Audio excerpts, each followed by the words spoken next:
More than ready. Jaya Radha Madhava Kunja Bihari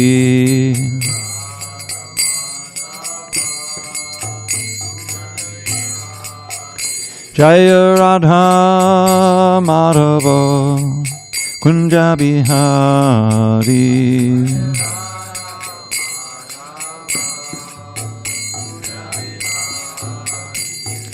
Gopi Jana Vallabha Girivaradhari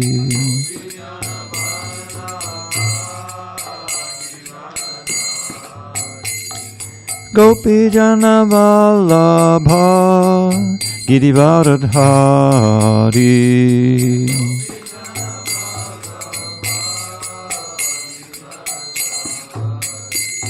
Yashodanandana Padajana Ranjana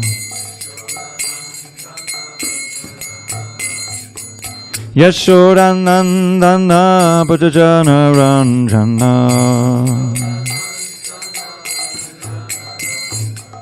Yamuna Tiravanachari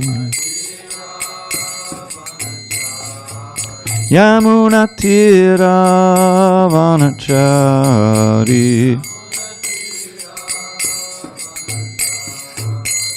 Jaya Radha Madhava Kunja Bihari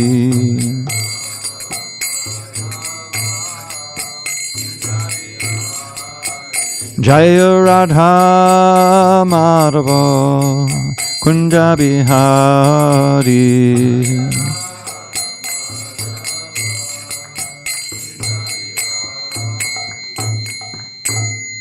Jai Om Vishnupad Paramahamsa Parvadikacharya Ashtotar the Sri Srimad His Divine Grace Srila A.C. Bhaktivedanta Swami Prabhupada Ki Jai ISKCON BBT Founder Acharya Srila Prabhupada Ki Jai Jai Om Vishnupad Paramahamsa Parvadikacharya Ashtotar the Sri Srimad His Divine Grace Srila Bhakti Siddhanta Saraswati Thakur Ki Jai Ananda Koti Vaishnavin Ki Jai Namacharya Srila Haridas Thakur Ki Jai Srimad Bhagavad Gita Ki Jai Samaveda Bhaktivinoda Ki Jai. All glories to the assembled devotees. All glories to the assembled devotees. All glories to the assembled devotees. All glories to Shri Guru and Gauranga. Okay, I'm speaking sotto voce. You know what sotto voce is? Soft voice, because it's way too high. And I don't want to wake up Vijay who's sleeping already. So please turn it down. Hare Krishna. Now, did we finish this purport? I think we did. Are we on 4? You know the... Oh, 4? 4. Text 4. Okay. Om Namo Bhagavate Vasudevaya. Om Namo Bhagavate Vasudevaya. Om Namo Bhagavate Vasudevaya. On this 18th day of October, 2021 in San Diego, we're reading from Srimad Bhagavad Gita as it is, translation and commentary by His Divine Grace A.C. Bhaktivedanta Swami Prabhupada. And we are in chapter 16, the divine and demoniac natures. And we're on text number 4 on page 621.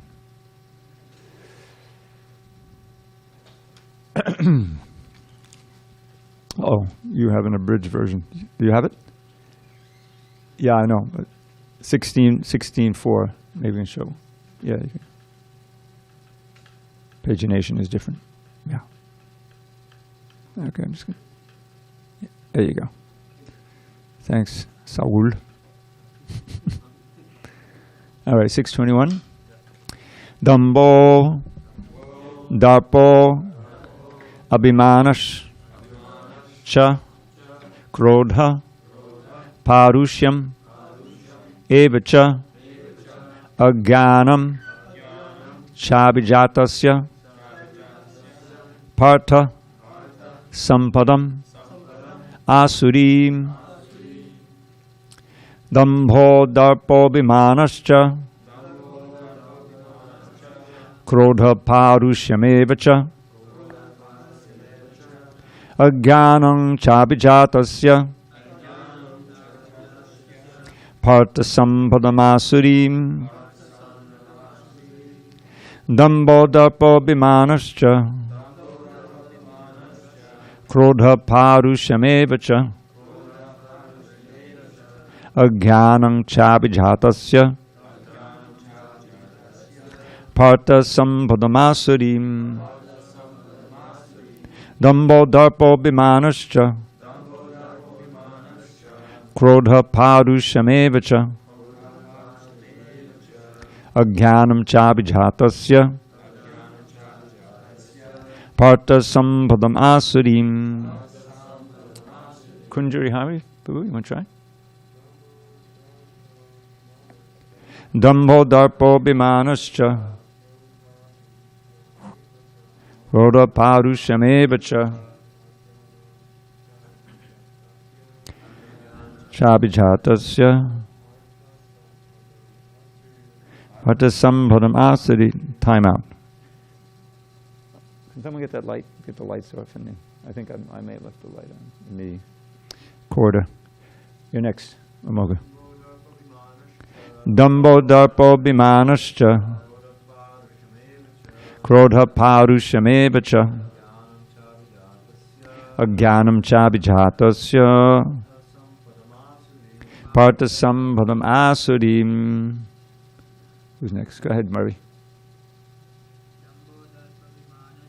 Dambho darpo vimanascha krodha parushyameva Ajnanam chabijatasya. Zoomland. Anyone out there? Dambho darpo vimanascha Dambho darpo vimanascha krodha parushyam evacha krodha parushyameva ajnanam chabijatasya Ajnanam chabijatasya partha sampadam asurim. partha sampadamasurim. Anyone else? Haribol Prabhu. Haribol.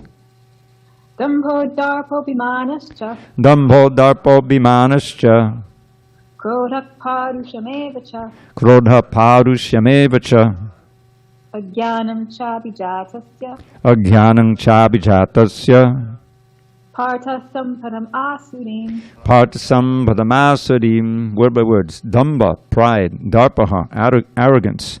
Abhimanaha, conceit. Cha and krodha, anger. Parushyam, harshness. Eva, certainly. Cha and ajnanam, ignorance. Cha and abhijatasya, of one who is born of. Partha, O son of Prita. Sampadam, the qualities. Asurim, of the demoniac nature. Translation. Pride, arrogance, conceit, anger, harshness, and ignorance. These qualities belong to those of demoniac nature, O son of Prita. Purport. In this verse, the royal road to hell is described. The demoniac want to make a show of religion and advancement in spiritual science, although they do not follow the principles. They are always arrogant or proud in possessing some type of education or so much wealth. They desire to be worshipped by others and demand respectability, although they do not command respect. Over trifles, they become very angry and speak harshly, not gently. They do not know what should be done and what should not be done. They do everything whimsically according to their own desire, and they do not recognize any authority. These demoniac qualities are taken on by them from the beginning of their bodies in the wombs of their mothers, and as they grow, they manifest all these inauspicious qualities. Om Jnana Timarandasya Jnanandana Shalakaya Chakshu Unmidatam Mena Tasmai Shri Gurave Namaha. I was born in the darkest of ignorance, but my spiritual master Srila Prabhupada opened my eyes with the torchlight of knowledge. I offer my humble obeisance unto him and all members of Sri Parampara. So, in the first 3 verses, Krishna has described the saintly qualities, the divine qualities, possessed by devotees or those who are nicely following what's called the varnashram system, in which you have 4 social orders and 4 spiritual orders. This varnashram system was created by Krishna himself for the upliftment of society. And it's meant to be centered on devotional service to Krishna, bhakti yoga. We learn that in the 2nd chapter of the first canto, Srimad Bhagavatam, where Krishna says, Atak pumbir dvija shrestha varn ashrama vibhagashaha swanustitasya dharma says sangsiddhir haritoshanam.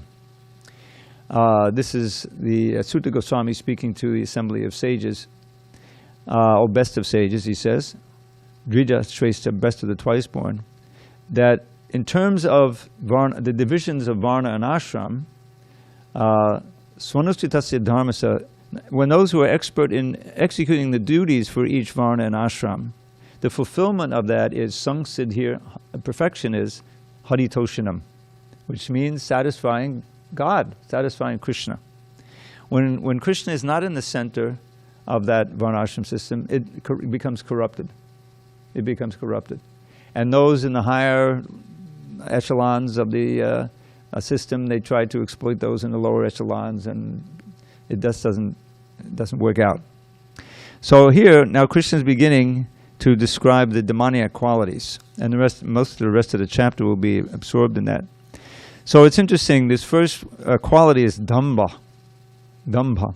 Now Prabhupada defines it as pride, and darpa as arrogance. It's interesting that the word for mirror is darpana, cheto darpana marjanam. Interesting, because isn't that something that increases your vanity and your pride? Mirrors, right? You see, mostly people use it to try to look more beautiful. So damba is, Prabhupada says, is pride, but he explains it more at the beginning of this purport. The second sentence, the demoniac want to make a show of religion and advancement in spiritual science, although they do not follow the principles.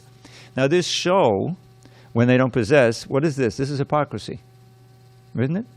It's to try to look like you're something and take it that you don't really qualify for. That's the essence of damba. Damba means deceit and hypocrisy. And when we talk about divine demonic qualities, we're talking about in the realm of religion. So it's very nice to be thought of as a religious person. And the demons know that. And so they make a point of maybe going to church once a week and things like that. But at the same time, they're making plans for how to get more money and exploit this and do all these demoniac things. I like to tell this story. When I first read this chapter, I thought of a story. Most of you are too young to remember. There was a magazine called Life magazine. I don't know if maybe you saw it in some of your courses about the 60s and 50s. It was a big format magazine. It was full of pictures. It was known for being a full-color magazine. You know, there weren't all that many of them at that time, at least big ones like that. And they ran an article when I was in, I don't know, 8th grade or something, back in the late 50s. And it was all of the top gangsters in New York area. That's where I grew up, and there were a lot of them. You know, it filled the whole page of the pictures of these guys, you know. And none of them looked very happy, you know. They all looked like mean and violent, you know. And yet I knew from reading other articles, you know, that a lot of these guys were Catholics. They had come Italian or Irish guys, you know, like that. And they would make a point of going to church every week. They wanted to be seen as upstanding members of the community. That's exactly what this damba is. It's trying to look like you're religious when you're really not, you know. And this can happen in any religion, where you're trying to occupy a position that you're not, and this is a demoniac quality.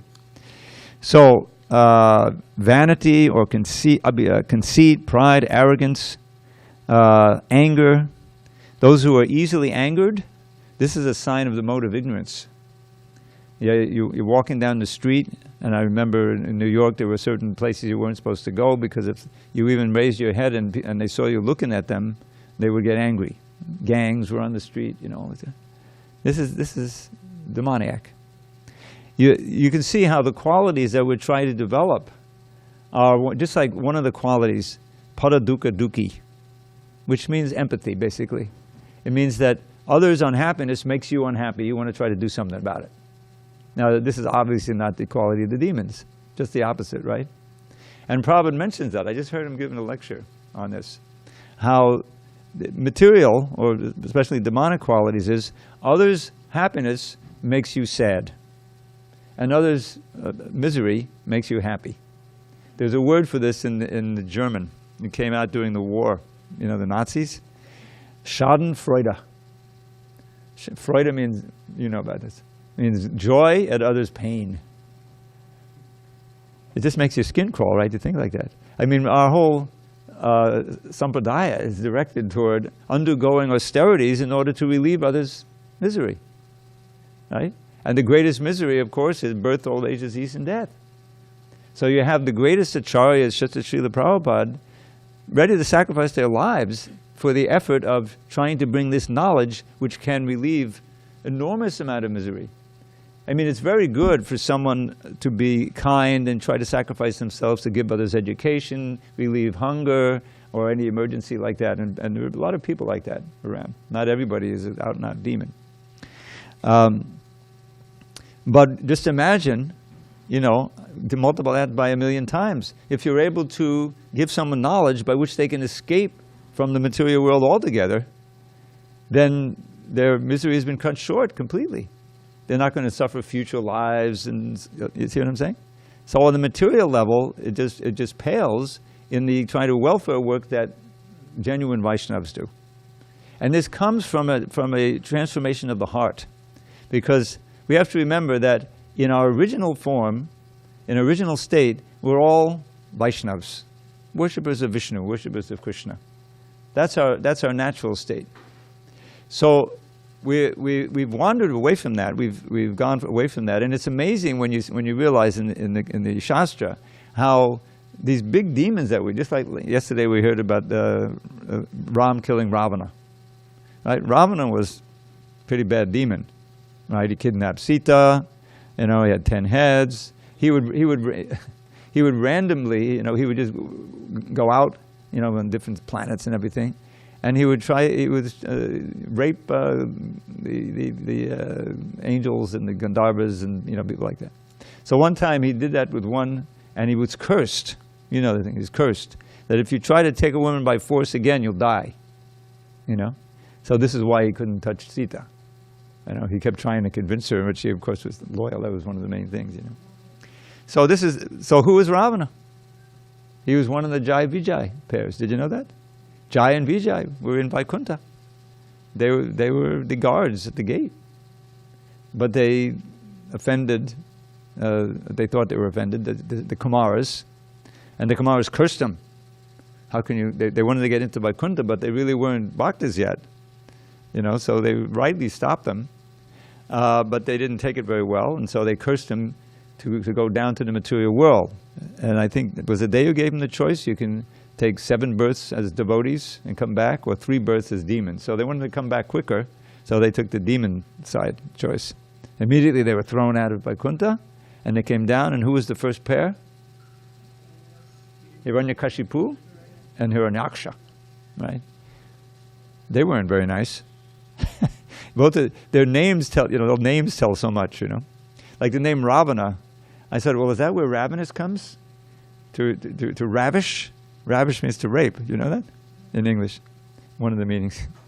But Hiranyakashipu means a combination of gold and soft bedding.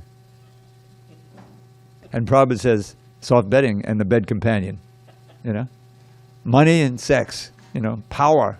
And so you can have more on that, you know. His brother was killed. Hiranyaksha means always looking for gold. There's another demoniac, always trying to expand your wealth, you know. So Hiranyaksha was killed by Viraha, who's Vishnu. In wonderful third canto, we read about that.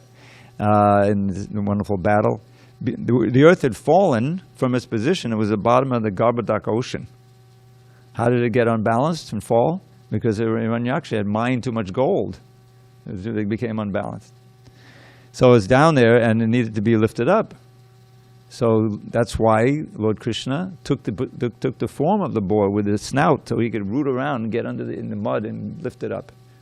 So anyway, it's very dramatic. He's lifting it up, and this Hiranyaksha in the water is berating him and insulting him for running away, and then there's a big battle, and Hiranyaksha is killed. And so then Hiranyakashipu, he's infuriated. His brother was killed, my dear brother, my fellow demon. And so he took taking even more austerities to become an even more powerful demon. And anyway, it's a whole story. And meanwhile, his wife, who was pregnant with Prahlad, was arrested by the demigods. And Narada Muni came and said, "Oh, let her go. You won't be able to kill Prahlad. He's not a demon. He's a great devotee." That whole story. But Hiranyakashipu, he personified these demoniac qualities. So much so that his natural affection for his son was overwhelmed by his hatred for any suggestion that he should surrender to Hari, to Krishna. His son was a great disturbance in the demoniac society. They were trying to train up a new generation of demons, and Prahlad was in the school and he was teaching them to chant Hare Krishna. So he had to go. So first he said, "All right, take him out and kill him." But they couldn't touch him. He was protected by Krishna. You know the story. So again, but that was the first giant Vijay. They were covered over. Then the next Ravana, and who knows his partner, his brother, who was cursed, or he had to sleep 6 months of the year. Kumbhakarna, what was it? Yeah. So anyway, he was. And when he woke up after 6 months, he was very hungry, and so they're feeding him whole tons of meat and everything. Anyway, he came out. He was also killed. I forget, by Lakshman, I think. I forget. And then who was the third one? Third pair. 3 births. Shishupal and Dantavakra. You'll find in Krishna book. Of course, Shishupal was beheaded at the Rajasuya, and Dantavakra during the battle of Shalva. He was on the battlefield. He was also killed. So the Krishna then will go on to say, and we'll read the next verse now. This is just a first listing of the qualities that the demons possess. But each of them is a sign of being very much immersed in the modes of passion and ignorance. We learned about these in the 2 chapters ago, chapter 14. And the more you're controlled by passion and ignorance, the more that your divine qualities are covered. And you're always, greed becomes very, very powerful, takes over your whole personality. And anger, narcissism, self-love, And unfortunately, these qualities are all around us. So we're trying to... I remember when I first read this chapter, I like to tell the story. I said, "Oh, this sounds like me. Now I'm reading a chapter that's about me." But I understood that I should try to get past them. Because at the end he says, these are the qualities that lead to hell. Krishna doesn't mince any words here. Trivadam narakastedam dwaram nashanam atmana kama krodas tata lobas tasmareta trayam tijay. There's 4 verses at the end of this chapter that are very key. And this is the first one. There's 3 gates. He describes how those who have these qualities, I press them more and more down into hellish situations, and they lose human birth, and very hair-raising. So there's the qualities of is like gates. Dvaram nash kama, krodha, lobha. That's the basic thing. Lust, anger, and greed. And we see it all around us. But those who have escaped these, evam Shivadam narakas dvaram nashanama kama krodha tasmani tatyam jadait. Et eva mukta kontaya tamo dvara is to be in raha ashayat yatmanak shreyas tato yati param gatim. Now this describes more or less anyone who comes to Krishna consciousness from ordinary life out there, is that one who can escape from these three qualities, then he performs activities for his ultimate good, Shreya. and ultimately goes to the supreme abode. In other words, this is the choice that we're confronted with. To ignore all of this knowledge and this instruction and reality and act according to our natural demoniac nature, which will develop naturally in this environment, in Kali Yuga, in the present day. You don't have to go very far. It's very difficult to find saintly things. And which leads to hellish life. And, but so therefore he says, then he warns us, one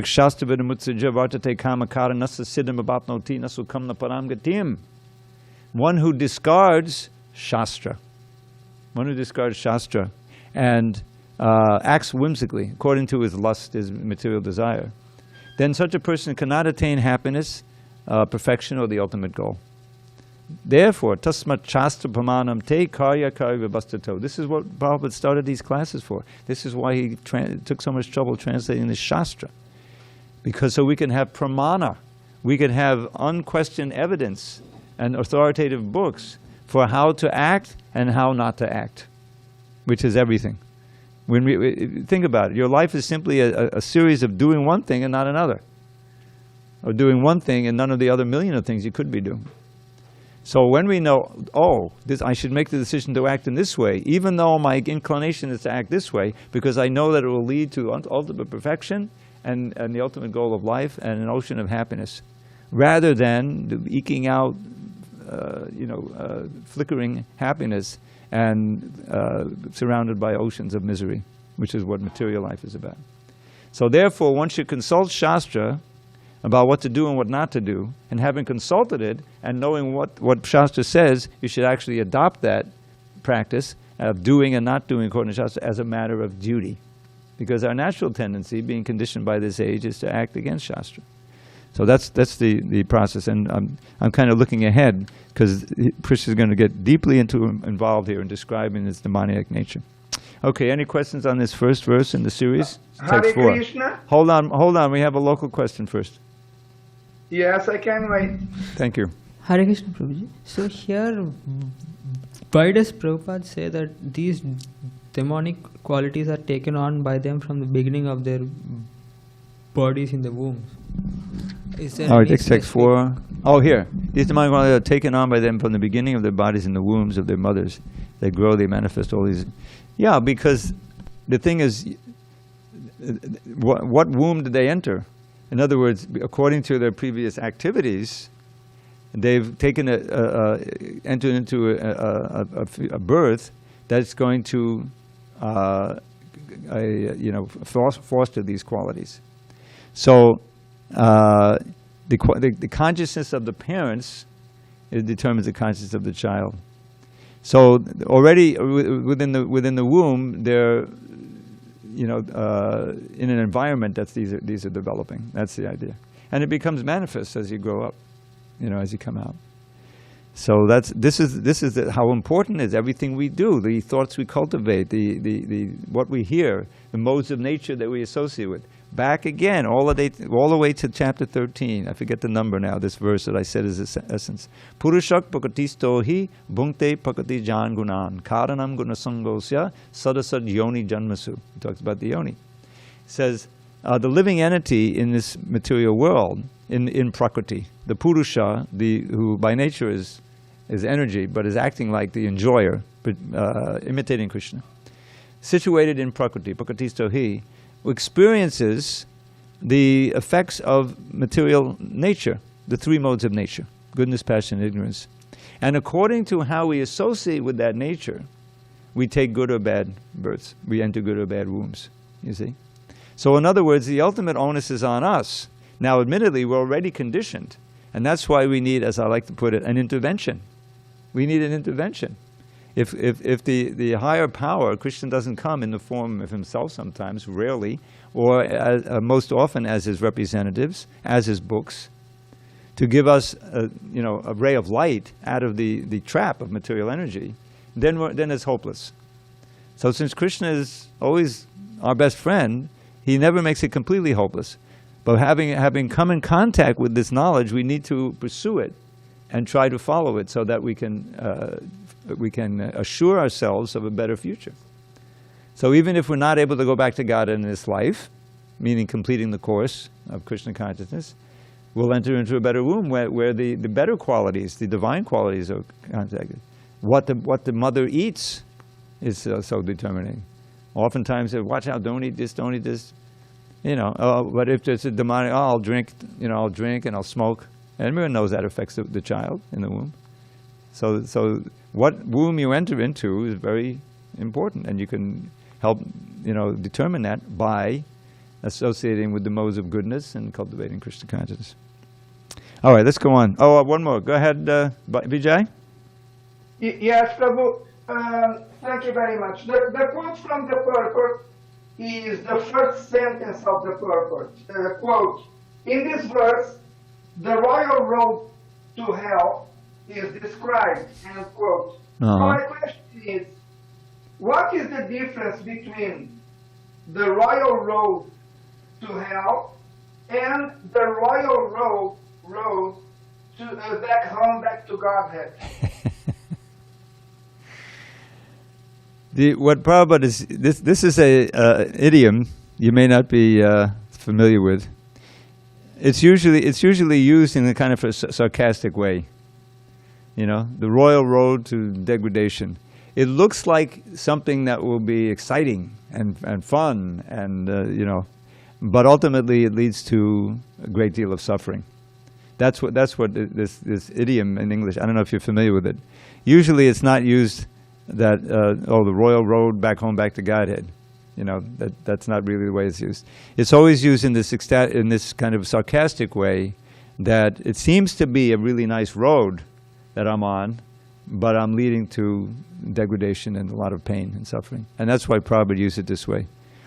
This is an English idiom that's usually used in that way.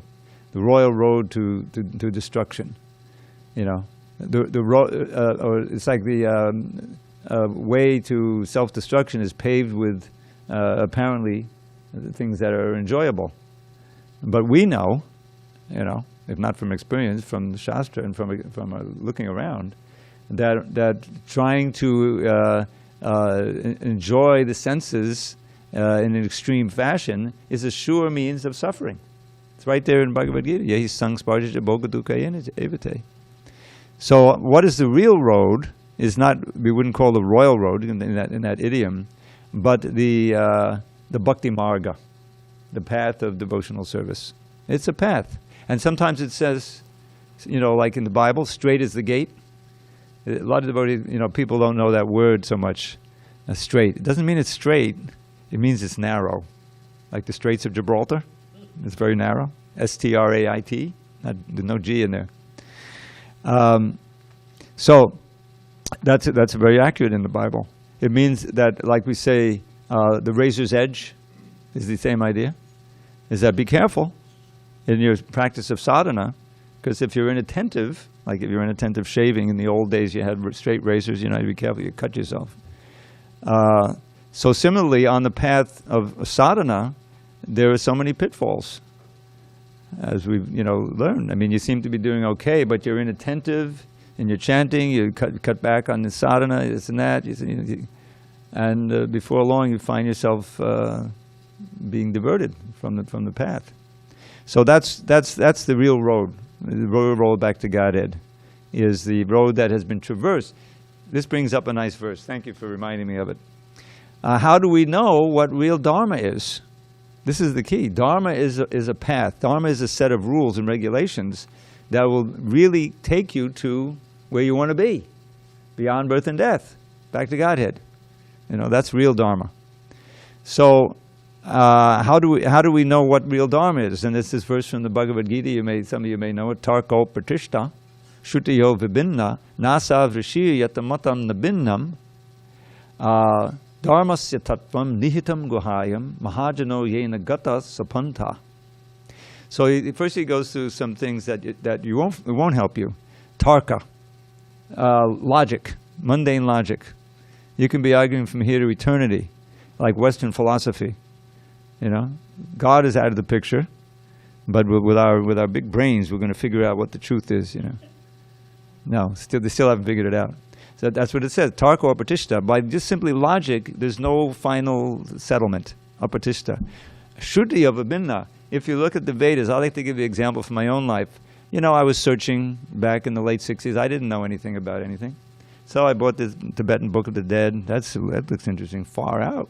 You know, all these bardos. Didn't really know what to do. I remember in the library, I saw the Vedas, big green, you know, series of green books. This Veda, that Veda, this Veda, that Puranas, this Rig Veda. You know, I don't know what to find. I took one out, and it seemed I read half of it back on the shelf. You know, it just so because there seem to be contradictions also. That's what this says. If you read all the Vedas, like some are going to exalt Lord Shiva as the god to worship, and others, you know, will say, "Oh no, you should worship Vishnu." And if you don't have any proper guidance, you'll be confused. Who's really supreme? You know, like that. And so the Vedas seem to, without guidance, the Vedas seem to contradict each other. Shrutiyo Vibhinna. And then there's the rishis, the philosophers, mundane philosophers. But they all conflict with each other. If this verse says to be a successful rishi or a philosopher, you have to refute others' philosophy. You look at the history of Western philosophy. You know, one philosophy supplanted the next, supplanted the next, supplanted the next. Till finally you ended up with a guy who was he was studying words, just how words interact. That was the whole thing. He never came to any conclusion. That's when I stopped reading Western philosophy. And so then how do you find out? Then the secret. Dharma tattvam nihita grahaya means the real truth of Dharma is hidden within the hearts of those who have achieved the goal of Dharma. Mahajana, the Mahajan. You have to, who is a real great soul? And so, of course, we need to find who that is from a great soul, such as Srila Prabhupada. And we find out there's 12 of them. One of whom, you know, we're reading every morning, the Bhagavatam by Shukadeva Goswami, he's one of them. And within there, we hear from Bhishma Dev, we hear from Yamaraj, we hear from the Swayambhuva Manu, and of course the Kumaras. We're hearing again and again from the different Mahajans. And lo and behold, they all say the same thing. That the ultimate Dharma is cultivating bhakti, love for God. And who's God? Ete Chankta Krishnas tu Bhagavan Swayam. This very important phrase. That Krishna himself, there's so many different forms of God, but Krishna is the original Supreme Personality of God. So that's how we can understand. We have a question there? Yes, please. Go ahead. If you have time, Hare Krishna. Thank you. Yeah. So one quick question is, what verse is this Tarka, the sloka in Gita? You're talking about the one Mahajanoye Nagata Sapanta? Yes. No, it's not in the Yes. Bhagavatam. It's in the Mahabharata. Oh, in Mahabharata. Yeah, yeah. I can give you a reference later. Okay, thank you. Right And the other question, thank you. Other quick question is, when you mentioned, Prabhu, that the dump is when you come to the temple or church once a week or something, and then I'm thinking that in Kali Yuga, I'm including myself, I'm thinking if we try to come, and then in Gita and Mahabharata, Bhagavatam said at least you are trying and, see what's, and that's not damba, like I'm trying or other people are trying. I think you misunderstood. Just because you're able to come only once a week doesn't mean that you're a demon. And you're No, Dhamma. not once a week, but like we do so many activities. No, it's your attitude. It's why you go. Oh, You're not. Are you coming to the Hare Krishna temple just to see? Oh, I'm a devotee. Somebody can see me here. That's not why you're coming. You're coming because you want to do some service. You want to see the deity. You want to chant Hare Krishna. That's divine. That's on the saintly platform. You're doing what you can do.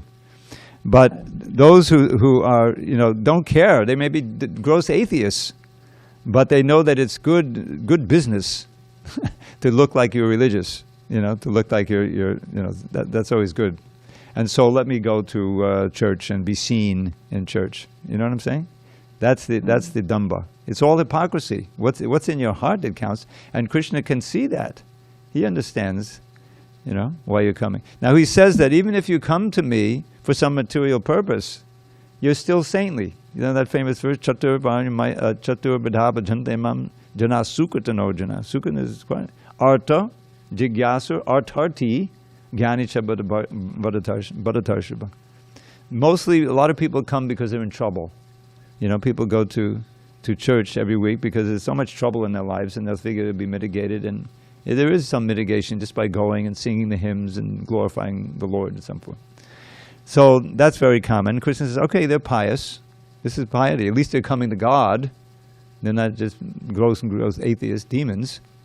And others who are looking for some material thing, you know. There's an overlap. The trouble could be, I can't pay my rent. I'm in trouble. So they're looking for, please let me win the lottery or something. I don't know. Or, you know, bless my business. You know, my business. You know. So that's artarti. The goal is arta, money. Better than that are those who are curious. You know, people who come to the lounge or they come here. What's going on with these Hare Krishnas anyway? I don't know.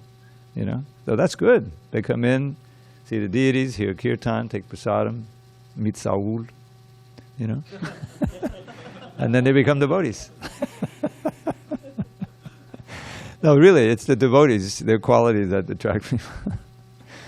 So that's good. But best of all are those who are really in knowledge and they're looking for genuine knowledge. And then the culmination, a few verses later, he has this key verses in the whole Bhagavad Gita. Bahunam jamanamante gyanavan mam papadite vasudeva ksarvamiti samahatmasa durlabha. Those who are maybe cultivating real knowledge for many births, in the end, the ones who are truly knowledgeable, what do? Who knows? Moga's not here anymore. He knows. Vasudeva sarvamiti. Jnanavan mam prapadite. They surrender unto me. The knowledge culminates in bhakti, surrender to Krishna. Because they know that Krishna is everything. Vasudeva sarvamiti. There's nothing but Krishna. Krishna personally and his energies. I have news, we're all energies of Krishna, every one of us. Spiritual energy. And the rest of it is material energy, but it's still Krishna's. So Vasudeva Sarvamiti, he's everything. Samahatma Sadurva, such a Mahatma is very rare to come to that conclusion. So, don't worry, you're not in the demonic category, Dhanavari. Thank you so much. You're a Dhanavari. They're the enemy of the Danavas. You're not Dhanava. You have the Danavas. Anyway, all right, let's go on. We should. Dravida Prabhu, thank you very much for the answer you gave to my question. Hare Krishna. Haribol, Haribol. All right, we have time to do maybe one more. So this is Krishna now saying, after a little introduction, he's going to set up the rest of the chapter. You ready? Daivi sampad vimokshaya. All right, let's try that again. Everyone all cocked. Daivi sampad vimokshaya. Nibandaya surimata.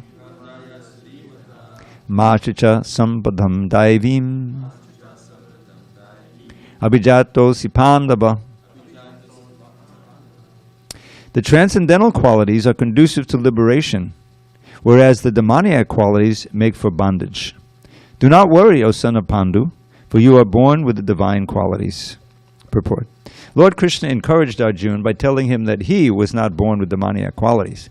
His involvement in the fight was not demoniac because he was considering the pros and cons. He was considering whether respectable persons such as Bhishma and Drona should be killed or not. So he was not acting under the influence of anger, false prestige, or harshness. Therefore, he was not of the quality of the demons. For a Kshatriya, a military man, shooting arrows at the enemy is considered transcendental, and refraining from such a duty is demoniac. Therefore, there was no cause for Arjuna to lament. Anyone who performs the regulative principles of the different orders of life is transcendently situated. So, the Daivi Sampad Vimokshaya, cultivating these qualities that we read at the beginning of the chapter, which are all supportive of bhakti, lead to liberation. They don't entangle you more and more in the material world, but they lead to liberation, means they lead back home, back to Godhead. Where the asuri, the demonic qualities, lead to bondage. And what does the mata mean? Are considered. This is my opinion. But don't worry, he's encouraging Arjuna that he has the divine qualities. So we should know these divine qualities and the demonic qualities, and know what we should try to cultivate and what we should try to avoid. Because coming from this society, just living in it, you naturally develop some of these demonic qualities. But we've all been fortunate enough to take interest in Krishna consciousness, and especially take up the practice. In the practice of chanting the holy name is so powerful that it destroys thousands of births of sinful activities, which are just waiting to fructify. But all the seeds are burned. There's this nice verse in the Brahma Samhita. It says, Rastvindra gopam atavendra maho swakarma bunnana rupa palabhajana matanoti. It says, from Lord Indra down to the little Indra gopa germ, every living entity, every organism, if you will, is suffering or enjoying the result of its previous activities. But karmani nirdahati kintu to bhakti bhajam. Nirdahati means totally burned. For those who are performing real bhakti bhajam through Govinda, the original Lord who I worship, all of those seeds of karma are burned. They don't fructify. When you burn a seed, fry a seed, it can't fructify anymore. So this is a tremendous benefit of practicing even a little bit of Krishna consciousness. What to speak of, continuing and coming to the point of really developing bhakti and taste and going back to Godhead. But just the preliminary benefit is so wonderful. And this is one of the reasons that is impetus for trying to spread Krishna consciousness. Because this is the part where you see the person may not understand how much suffering is in store for them. You read the Bhagavatam, we're reading the 5th canto now. In a few chapters we're going to read about the hellish planets. It's a sobering section. I tell this story. I happened to be editing those back in '75. And each one was more hellish than the next. Illicit sex, which is like rampant. And you have to, for how many thousands, millions of years, to embrace a figure of the opposite sex who's just molten iron, and and you can't die. You're already dead, but you're suffering mentally. It's on the mental plane, but it's just as real. Even this life is also like a dream, because it's very temporary, like a dream. Right at the beginning of the 2nd chapter, we have this verse: "Nasato vidyate babo, na babo vidyate sataku bhayora vidishtantas tvanayos tatvadarshavi." Na asato vidyate bhava. Of the asat, which is sometimes translated as the non-existent, there's no endurance. It's all very fleeting. Have you noticed how time is just taking everything away? It's like a big river just moving you. Everything is changing. Your body's changing, your mind is changing, environment's changing, the climate is certainly changing, right? But for the real, for the sat, there's no change. As soul, we never change. But because we're minute, we can be overwhelmed and covered by the material energy, Maya, and so that we identify with whatever body we happen to be in. And then our life is just made of change. And it's always moving us toward destruction. Anything you try to hold on to or build in this material world, it's doomed to be torn from you. You remember that nice verse I always like to quote from Prahlad Maharaj's prayers. Yasmat priya priya viyoga sa yoga janma shokagnina sakala yona shadayamana. In 2 lines he describes material life perfectly. That which is priya, which is dear to you. And just living in this world, the first thing is dear to you. Okay, your body, right? Your mother, family, all of these things. But whatever you have that's dear, eventually you have to be separated from. Ultimately, this body itself, So life is a series of things that you really want, you can't get, you're separated from, or you get them and they're taken away from you by the force of time. So this is one source of misery. And the other source is that things are inherently painful for you, like COVID-19. Let's just pick that one, How many, consciousness, who even thought of this 2 years ago, But we're all trying to avoid, keep it away, put the mask on, get the shot, stay 6 feet away, make sure you have the fans on, somehow or other keep this hellish germ away from me, right? So, but unfortunately for many people it's not. And they got too close to it, they inhaled it, and So that's the other side. Apriya sayoga, it's forced upon you to connect with it.